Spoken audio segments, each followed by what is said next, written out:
Well, hello. Welcome to a very different sort of video today. It's a bittersweet opportunity to commemorate, I don't think is the right word, but to recognize that we are a year on from the COVID pandemic, which closed down particularly the operation of the Stamford Symphony as we knew it on stage at the Palace, but it did lead to many, many other ways of coming to you. But the members of the Stamford Symphony Orchestra don't just play wonderfully on stage here in Stamford. They play on many of the world's great stages at Lincoln Center, Carnegie Hall, Broadway. And I'm joined today by four members of the orchestra who each have a story to tell about where they were on March the 12th, just as New York and the rest of the country was beginning to close down because of the pandemic. And it's been an extraordinary time, but let's just look back briefly at what we can remember of where we were a year ago, and also perhaps an opportunity to think about the odd silver lining in the COVID cloud that we've had, which has moved us. My particular thought, and you've told me this, those of you who watch the Stamford Symphony channel and come to our online premieres, the way technology has enabled you to come close and personal with members of the orchestra in a way that just isn't possible on stage at the Palace Theatre. It's unique, and I think we've all got to know the amazing personalities of the members of the orchestra in a way that we wouldn't have done pre-COVID. And that for me has been very, very special. And I know the members of the Stamford family and our audience have thought that too. And Adria, you were actually at Carnegie Hall on March the 12th. Tell us what that day was like. I was at Carnegie Hall actually with Shelley and Shari, who are here with us today. We are, in addition to being members of the Stamford Symphony, we're also members of the American Symphony Orchestra. And I believe it was at 1:30 that afternoon, we had a dress rehearsal at Carnegie for an evening concert. And I had a very tight schedule that day. I grabbed my instrument, I walked out on stage, and the orchestra with its conductor was holding a meeting on stage to discuss whether or not the orchestra was going to proceed with its rehearsal and concert, because we were hearing that Lincoln Center and Broadway were shutting down in that very moment. So it was a lot of information to process very quickly, and I remained confused for a few minutes until I understood what was going on. And I sat down and took part in the discussion, listened to what everybody had to say, and realized we were struggling because our words, our vocabulary, we didn't have the vocabulary at that moment to articulate how it felt to be dealing with this issue, a pandemic, shutting down. And eventually, collectively, the group decided we would not have our rehearsal, even though we had rehearsed a little bit, and the concert was not going to take place. And it was a very large orchestra because it had some jazz elements to the program. And we had a lot of extra jazz players on stage, and everybody stood up, and you could just tell by the body language and the expression on everyone's face that not only were we devastated for the loss of that program that day, but we were leaving Carnegie Hall and entering into a moment that nobody really truly understood. We did not know what the future was going to hold. We only know, and we knew in that moment things were shutting down. We did not have the ability to really perceive what was coming after that. And I distinctly remember some of my favorite stagehands at Carnegie Hall, who I have known for many, many years, came up to me and said, take care of yourself, Adria. You were going to be the last set of musicians on Carnegie Hall stage because we were going to shut down tomorrow, the 13th. Take care, be well. We hope we see you soon. And I just know that I left with a tremendously heavy heart. And that's my distinct memory in that moment. Yeah, extraordinary. Shelley, you were there as well? Yeah, it's funny, when I was sort of thinking about how I felt in trying to be able to talk about it, wow, a lot of grief feelings came up because just as Adria said, we still don't really have a way to process this. We have nothing to compare this to.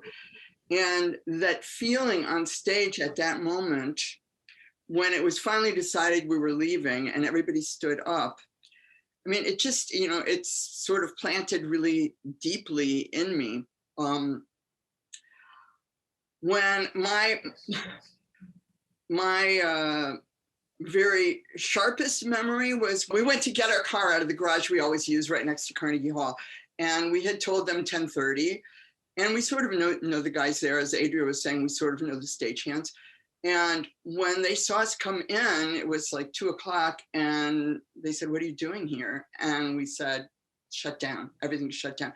And the look on their faces just said it all to me. It was so haunted, like, so I think they understood everything's closing much more than we did. We just felt like, oh, we can't play our concert and what's going to happen next. But they were kind of like, it's bad, it's really bad. So, I mean, kind of very sad memories of being there that day. But talking about the silver lining, first of all, Stamford has been amazing in all the groups that I'm in. It is the bright light I think for all of us. It's the only group that is really feels like they care about us and they're doing everything for us that they can. And, you know, that's really been great. I'm doing a lot of, you know, a lot of different things on Zoom. One of them is a playing class that I never would have ever taken if it hadn't been for the pandemic. I would have been too busy to do it. But a lot of colleagues from different orchestras, including Stamford, are doing that same class with us. And we've formed our own little group of people who we have our own special meetings to talk. And that it's kind of like a support group too, but opened up a whole different angle of my approach to my instrument, which that's a big silver lining for me. And it's very hopeful. And I hope to be on stage and use all these new techniques that we're working on. So. One of the joys of my whole career has been working with musicians who are so ingenious about pivoting. That's a major word of the pandemic. The members of the Stamford Symphony have been incredible in the way you all stepped up and helped us get the channel off the ground. Within 2 weeks of lockdown, the channel was up and functioning, and we just didn't even have the infrastructure built. So that's extraordinary, and you populated it with just wonderful content, and we're still doing that. Shari, your thoughts? After we left Carnegie Hall, I just have this memory of walking across 7th Avenue with my carpool and walking towards the parking garage. And even today, that memory was just, yeah. You know, we live in New Jersey, so leaving the city that day, I just have that feeling of walking across 7th Avenue. And I think I looked at my phone, and I believe I got an email also that the Met was shutting down at that point. And that the following evening, I was supposed to play an opera that was it. There was no opera that evening. And it was strange. And I talk about this with my wife too, because at that point we all think, oh, everything's shutting down for a couple of weeks. The boys' school is shut down for a couple of weeks. And then, but that couple of weeks, you know, here we are a year later. And I think a challenge throughout this whole pandemic is just the fact that it's unknown. It's still unknown. How long is everything going to be shut down? The vaccines are so hopeful, but we still don't know what's around the corner. And I think through all of that, you know, I mean, Shelley is right. Out of all the groups that I'm in, Stamford it was amazing. Like the positive energy and these projects that we're doing on the website, and even, you know, preparing to record some of these wind serenades coming up at the end of March. It's just like, it really, it brings a positive energy to the whole situation, and I'm very grateful.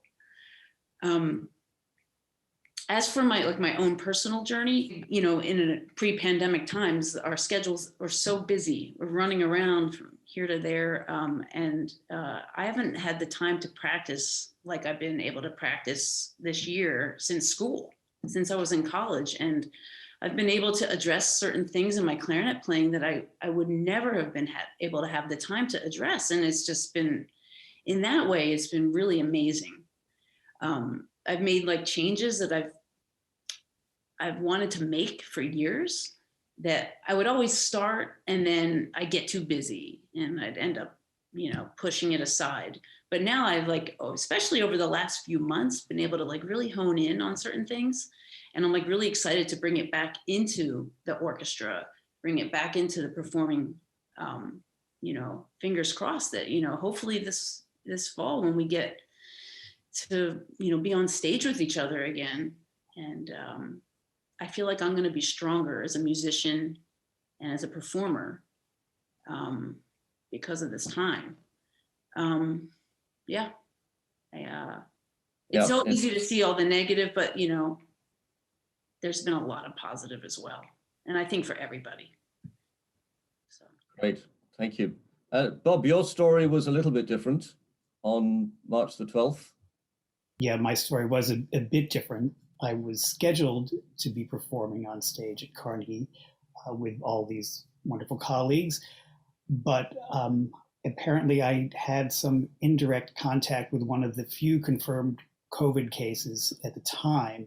So out of abundance of caution, it was determined that I should not attend the rehearsal that afternoon.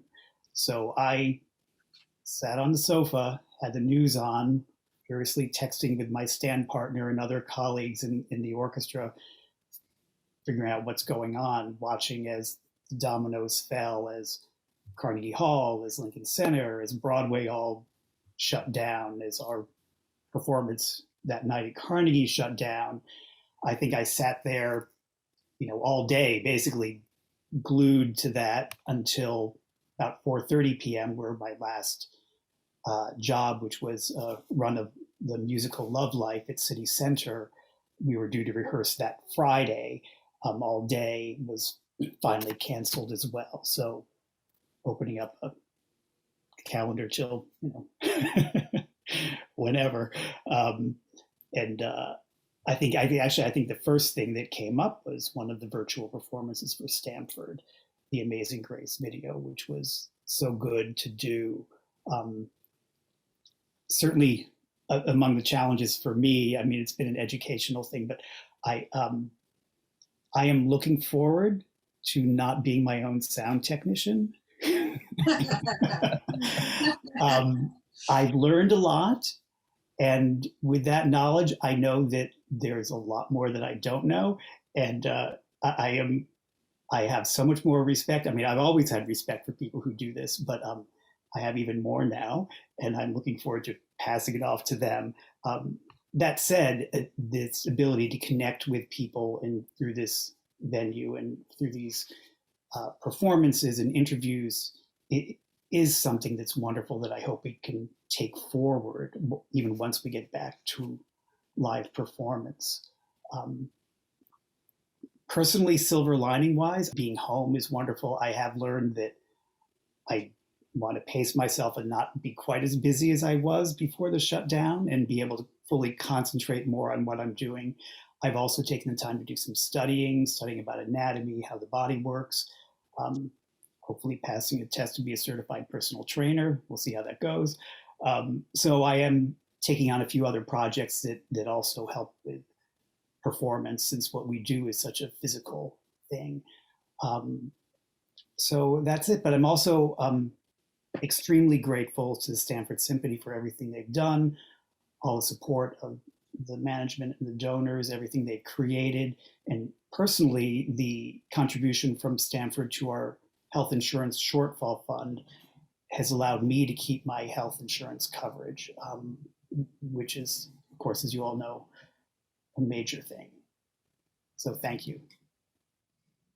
Well, I think it's the very least we can or should be doing. And the wonderful thing about the Stamford Symphony community is we're a family, whether it's board, staff, musicians, and the proof of that has been this year, in a year of adversity, how we have pulled together as a complete team, and we've supported each other. The board has been there to do everything it can for the members of the orchestra and the staff. I think we've done well there, and I think you have been incredible in helping us serve our community. Somebody said to me back in March last year, think of positioning Stamford Symphony as the 4th emergency service for the people of Fairfield County. And I held on to that and thought, yeah, that's exactly where we need to place ourselves. It was in the back of my mind as we built the channel and we began to put so much great music on the channel. And we did those wonderful recordings. Tony Malone, our wonderful operations manager, said the other day, you know, he looks back at Amazing Grace and thinks how much better we're now doing with our more recent recordings. And I said, yeah, but look at the emotion and the energy and the passion and the communication in that recording at the time that we did it, at a time when we've never done that before. And many of you had never done that sort of thing at home on your own before. Difficult to do. And sure, we've done other things since, but I still look at that, and you can't watch that without shedding a tear. It's impossible. But Russell, I think I speak on behalf of all the musicians of Stamford Symphony. Again, let's talk about Amazing Grace, how grateful we are to everybody on the staff and the board, and to our donors and to our subscribers. I don't like using the word pivot, but we did pivot, but we grew as a family, as a group, as an organization. We calmly assessed the situation.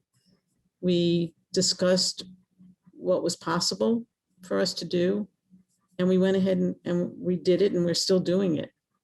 I mean, I have a lot of contact with the musicians as personnel manager, and I know that to a person, everybody is very grateful, everybody feels very fortunate, and everybody feels very proud. And that pride is baked into our hearts, as is our feeling so grateful. So thank you very much for that. Absolutely. It's been an absolute privilege to do this job in this last year. And the good news is there's bright light at the end of an ever shortening tunnel.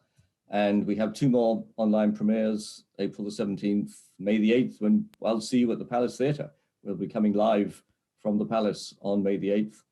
And then shortly after that, we will announce the 21-22 season, which does include getting you guys back to work on stage at the Palace in front of live audiences. It's coming. And I want our subscribers and donors and all our ticket buyers to know that. And that's what we do, and that's what we need to get back to. So thank you for sharing. This has been one of the hardest conversations I think I've had in the last year. It is emotional, it is difficult, but it's right that we remember, and right that we continue and we plan and we come back and we serve our community as soon as possible. Thanks so much for taking part today.